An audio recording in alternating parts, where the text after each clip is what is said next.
Welcome to Module 8 of the UNCDF and IDEP course on Inclusive Digital Transformation. This is Peter Sparreboom speaking, and in this module I will tell you about cybersecurity and data privacy.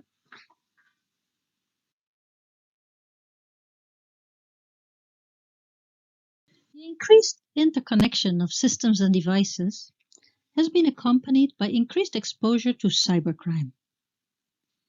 It is estimated that cyber attacks cost African businesses $3.5 billion in 2017, including direct damage, post-attack disruption to the normal course of business, and reputational loss.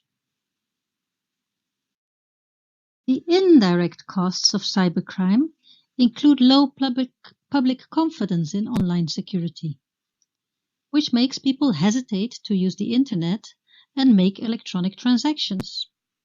It also makes companies from other continents less willing to buy from or outsource work to Africa. Cybersecurity is fundamental for preserving countries' economic growth and national security.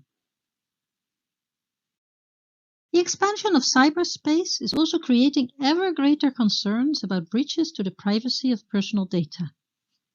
The sharing or sale of personal data without consent can also cause significant harm to individuals. Data privacy protection is crucial for the safety and well-being of citizens. The course material is providing you with a number of definitions that I strongly encourage you to read. Among those, I will only mention a few. Cybersecurity refers to the protection of digital assets from harmful events such as human and technical errors, unauthorized internal users, and malicious external individuals or organizations. A vulnerability is a weakness which can be exploited by a threat actor, such as an attacker, to perform unauthorized actions within computer systems and networks. Malware refers to malicious software, specifically designed to disrupt, damage, or gain unauthorized access to data in a computer system. Malware includes viruses, worms, trojans, ransomware, adware, spyware, etc. Personal data refers to any information that relates to an individual who can be directly or indirectly identified. Names and email addresses are obviously personal data, but also included here are such data as race and ethnicity, health and sexual data, biometric data, genetic data, location, income, performance, behavior, preferences, religious beliefs, political opinions. Data privacy is the right of individuals to choose who has access to their personal data and how it is processed.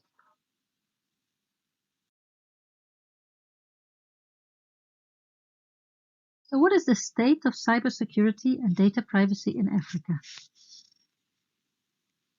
Due to the borderless nature of cybercrime, global cybersecurity trends are affecting Africa.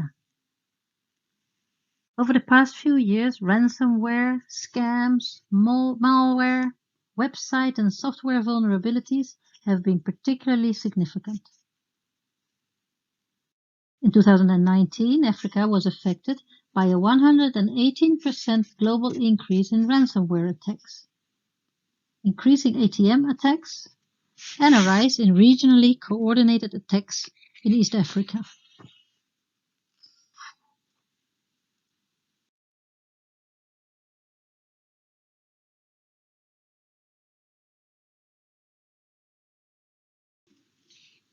particularly concerning problem in Africa is cybercrime through mobile devices.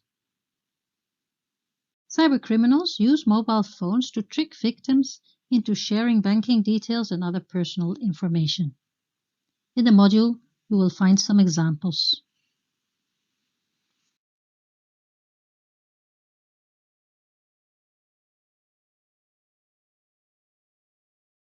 Also specifically serious for Africa is cybercrime related to mobile financial services. Mobile money has faced much backlash over the years because of loopholes in the business processes. How accounts are registered, resetting of access codes, as well as internal threats. Many big African companies have faced extortion attempts from attackers who connive with personnel familiar with internal business processes. Internal adversaries have thus fleeced their companies of revenue or stolen company data to either sell these data on to third parties or use them in fraudulent activities. Many public and private sector organizations in Africa lack cybersecurity capabilities. Small and medium enterprises in particular do not have the necessary cybersecurity expertise, human resources, or funding to protect, detect, and respond to threats.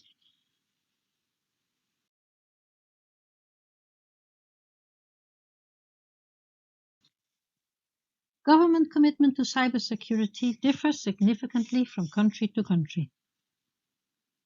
The International Telecommunication Union creates a global cybersecurity index which measures the existence of government measures in 5 areas: legal, technical, organizational, capacity building, and cooperation. The 3 African countries ranking highest in 2018 on the ITU's Global Cybersecurity Index were Mauritius, Kenya, and Rwanda.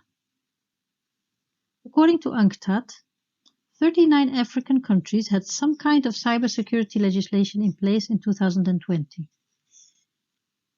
Much of this progress is very recent. One of the biggest challenges to passing and implementing cybersecurity strategies, policies, laws, and regulation is a lack of awareness among government, businesses, and individual citizens.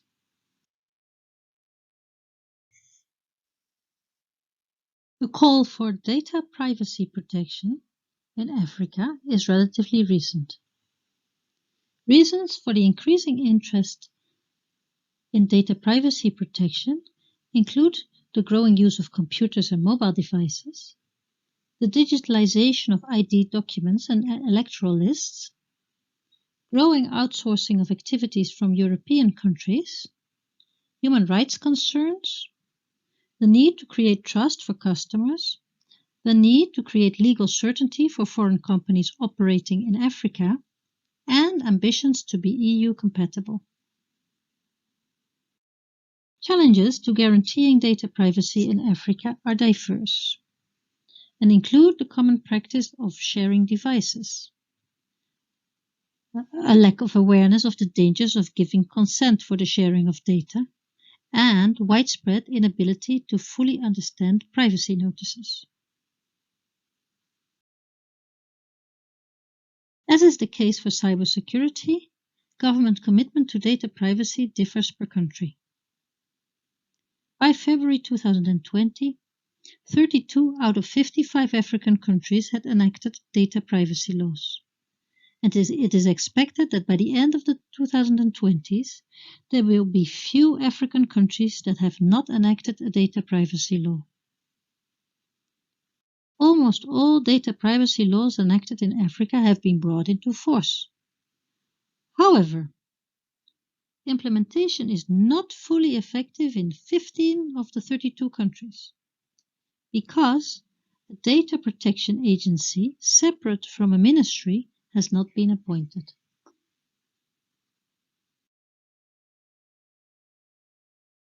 Now, how to improve cybersecurity and data privacy? Governments are responsible for enhancing cybersecurity and protecting data privacy in the interest of maintaining the nation's security and ensuring inclusive economic growth. To develop an effective national cybersecurity strategy, they can draw on ITU's reference guide. It includes advice on the governance of a national cybersecurity strategy, the risk management approach, procedures for incident response and crisis management, protection of critical infrastructure and services, and plans for capacity building and raising awareness. 19 African countries currently have a national cybersecurity strategy or are in the process of preparing one. In terms of laws and regulations, to prepare legislation on cybercrime, African countries have drawn on a number of documents for guidance. This includes the ratified Budapest Convention on Cybercrime and the more recent African Union's Convention on Cybersecurity and Personal Data Protection, also known as the Malabo Convention. In the course materials, we discuss possible reasons why the Malabo Convention is not yet in force. To prepare national data privacy laws, African states have generally drawn on standards and obligations originating from sub-regional agreements. This includes the ECOWAS Model Act, the SADC and ECAS model laws, and the EAC framework, all emanating from the Harmonization of ICT Policies in Sub-Sahara Africa project, or HIPSA. The Malabo Convention also covers data privacy, and the African Union has recently issued personal data protection guidelines to facilitate implementation of this part of the Malabo Convention. The African standards were all influenced by European instruments, and overall, the African instruments match 8 out of the 10 principles of the EU Data Protection Directive.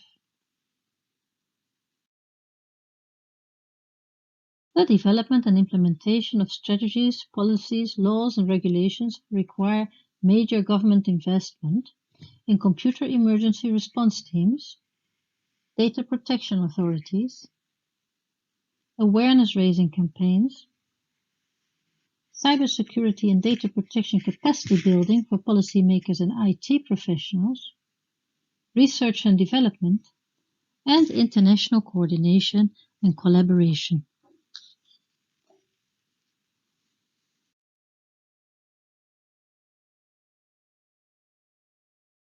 What are opportunities for Africa in this area of cybersecurity and data privacy protection?